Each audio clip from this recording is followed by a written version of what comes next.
Hello and greetings to everyone. I am Sandeep Kumar Chaudhary, Assistant Professor, Department of Geography, DAV PG College, Azamgarh, Uttar Pradesh.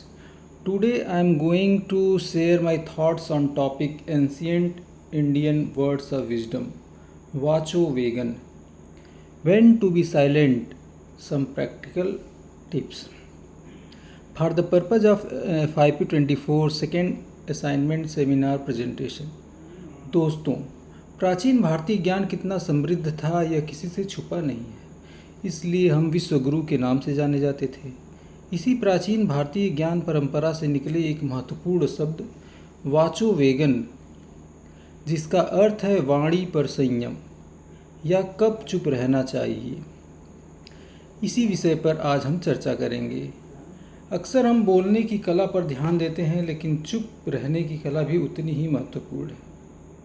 यह सिर्फ चुप्पी साधने के बारे में नहीं है, बल्कि सही समय पर सही शब्दों का प्रयोग करने एवं गैर ज़रूरी शब्दों से बचने के बारे में है।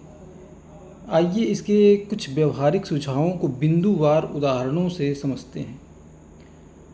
Be silent in the heat of anger, जिसका हिंदी में अर्थ होता है गुस्से में चुप रहें। क्रोध एक ऐसी आग है जो हमें बिना सोचे समझे कुछ भी कहने पर मजबूर कर देती है, जिसके लिए बाद में पछताना पड़ता है। अक्सर हम सब सोशल मीडिया पर किसी बहस में गुस्से में आकर किसी पर व्यक्तिगत हमला कर देते हैं। बाद में हमें एहसास होता है कि इससे हमारी ही छवि खराब हुई है और रिश्ता भी खराब हुआ। ऐसे समय में एक गहरी सांस लेना और तुरंत प्रतिक्रिया न देना ही बेहतर होता है। दूसरा बिंदु है be silent when you do not have all the facts. जब आपके पास पूरी जानकारी न हो तो चुप रहें। अधूरी जानकारी के आधार पर टिप्पणी करना न केवल गलतफहमी पैदा करता है, बल्कि हमारी विश्वसनीयता को भी कम करता है। उदाहरण के तौर पर मान लीजिए आपके दोस्तों ने आपको किसी सहकर्मी के बारे में कोई अफवाह या झूठी बात बताई हो और आप बिना किसी पुष्टि के उस अफवाह को आगे बढ़ा देते हैं या अपनी राय व्यक्त कर देते हैं, तो ये गलत है। सच्चाई जानने तक चुप रहना ही समझदारी है। तीसरा बिंदु अपने इस डिस्कशन में ये है be silent when you have not verified the story. जब आपने कहानी को सत्यापित या वेरीफाई नहीं किया हो तो आप उसके बारे में चुप रहें। यह दूसरे बिंदु से मिलता जुलता ही है, लेकिन इसमें विशेष रूप से कहानियों एवं घटनाओं के बारे में बात शामिल है जिनकी सत्यता की आपने जांच नहीं की है। फेक न्यूज़ के इस युग में व्हाट्सएप या अन्य किसी प्लेटफॉर्म पर मिली किसी भी खबर को आगे बढ़ाने से पहले उसकी सत्यता जांचना बहुत ज़रूरी होता है। बिना जांचे आगे बढ़ाना न केवल आपको बल्कि दूसरों को भी गुमराह कर सकता है। चौथा बिंदु हमारे इस डिस्कशन में है be silent if your words will offend a weaker person. यदि हमारे शब्द किसी कमज़ोर व्यक्ति को ठेस पहुंचाते हैं तो चुप रहें। हमारी वाणी में बहुत शक्ति होती है दोस्तों, इसका उपयोग किसी को ऊपर उठाने के लिए करें, न कि किसी को गिराने के लिए। कमज़ोर या संवेदनशील व्यक्ति के प्रति विशेष रूप से सावधान रहना चाहिए। जैसे कक्षा में अक्सर जब हम पढ़ाते हैं तो अगर कोई छात्र है गलत जवाब दे दिया किसी प्रश्न का, तो बजाय इसके कि हम उसका उपहास उड़ाएं या उसे नीचा दिखाएं, चुप रहना ही बेहतर है और बाद में निजी तौर पर उसे सही मार्गदर्शन देना ये ज़्यादा प्रभावी और मानवीय गुण है।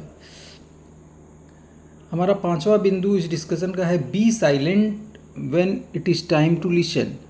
जब सुनने का समय हो तो चुप रहें। अक्सर हम अपनी बात पूरी होने से पहले ही बोलने लगते हैं। यह अच्छे श्रोता का गुण नहीं है। अच्छा श्रोता होना एक महान गुण होता है। जैसे हमारे बॉस के साथ कोई मीटिंग हो या कहीं किसी कंपनी की या कोई भी मीटिंग चल रही हो, तो बीच में टोकने के बजाय पूरा सुनना ज़्यादा ज़रूरी है।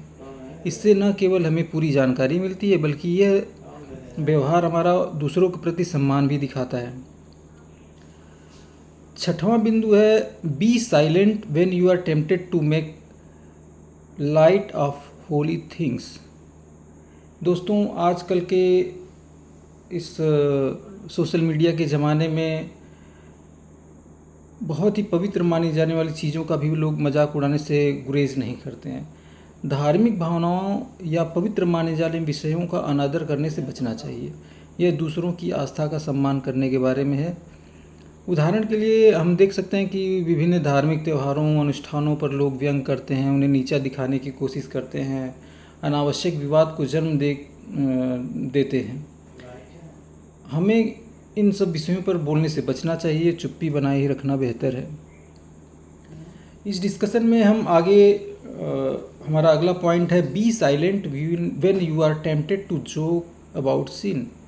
जब आपका ऐसी चीज़ के बारे में मजाक करने का मन करे जो पाप माना जाता है या नैतिक रूप से गलत माना जाता है, तो ऐसे समय में चुप रहें।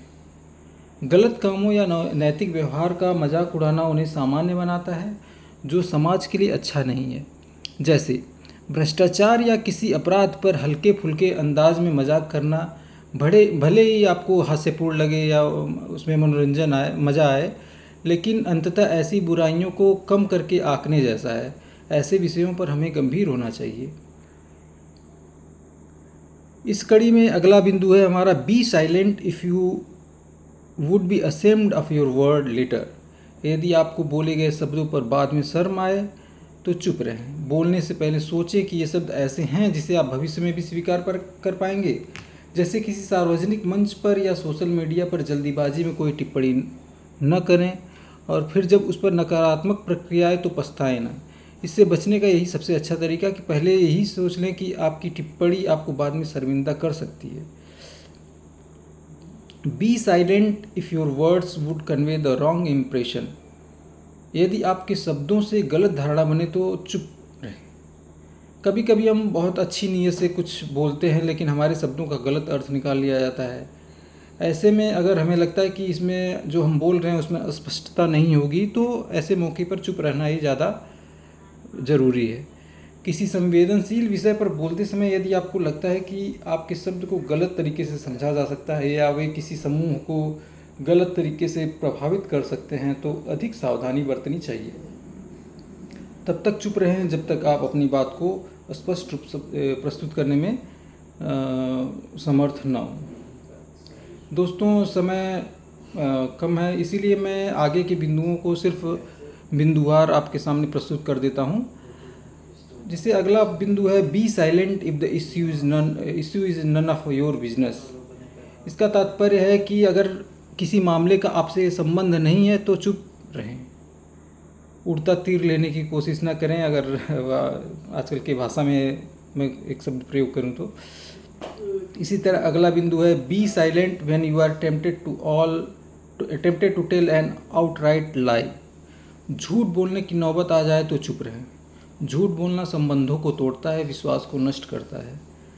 किसी मुश्किल स्थिति से बचने के लिए झूठ का सहारा लेना भले ही तात्कालिक राहत दे, लेकिन लंबे समय में यह आपके चरित्र और प्रतिष्ठा को नुकसान पहुंचाएगा। सच बोलने की हिम्मत नहीं है तो चुप रहना बेहतर है। Be silent if your words will damage someone else reputation. यदि हमारे शब्दों से किसी की प्रतिष्ठा को नुकसान पहुंचता हो तो चुप रहें। Be silent if your words will damage a friendship. यदि हमारे शब्दों से दोस्ती खराब होती हो तो चुप रहें। Be silent when you are feeling critical. जब आपका मन किसी की आलोचना करने का हो तो चुप रहें। रचनात्मक सुझाव देने के इरादा न हो तो चुप रहना ही ज़्यादा बेहतर होता है दोस्तों। Be silent if you can not say it without screaming. ऊंची आवाज़ में या गुस्से में बात करना अक्सर स्थिति को बदतर बना देता है। Be silent if your words will be a poor reflection of your friends and family. यदि आपके शब्द आपके दोस्तों और परिवार पर बुरा प्रभाव डालेंगे तो चुप रहें। Be silent if you may have to eat your words later. यदि आपको अपने शब्दों को बाद में वापस लेना पड़ सकता है, ऐसी स्थिति में चुप रहना ही ज़्यादा बेहतर होता है। Be silent when you are suppose to be working instead. बोलने के बजाय चुप रहें जब आपके काम करने का वक्त हो। अपने कर्तव्य पर ध्यान दें। अनावश्यक बातें करना और समय और ऊर्जा की बर्बादी है। Be silent when your words do not do any goods to anyone including your self. जब आपके शब्दों से किसी का या स्वयं आपका कोई भला न हो तो चुप रहें। निरर्थक बातें करने से बचें। दोस्तों, वाचो वेगन का यह सिद्धांत हमें सिखाता है कि वाणी का सदुपयोग कैसे करें। यह केवल चुप रहने के बारे में नहीं है, बल्कि बुद्धिमानी से बोलने, संयम रखने और दूसरों के प्रति सम्मान दिखाने के बारे में भी है। हमें अपनी वाणी को अपनी सबसे बड़ी शक्ति बनाना है, न कि अपनी सबसे बड़ी कमजोरी। इसी के साथ मैं अपने इस प्रेजेंटेशन को समाप्त करना चाहता हूँ। धन्यवाद।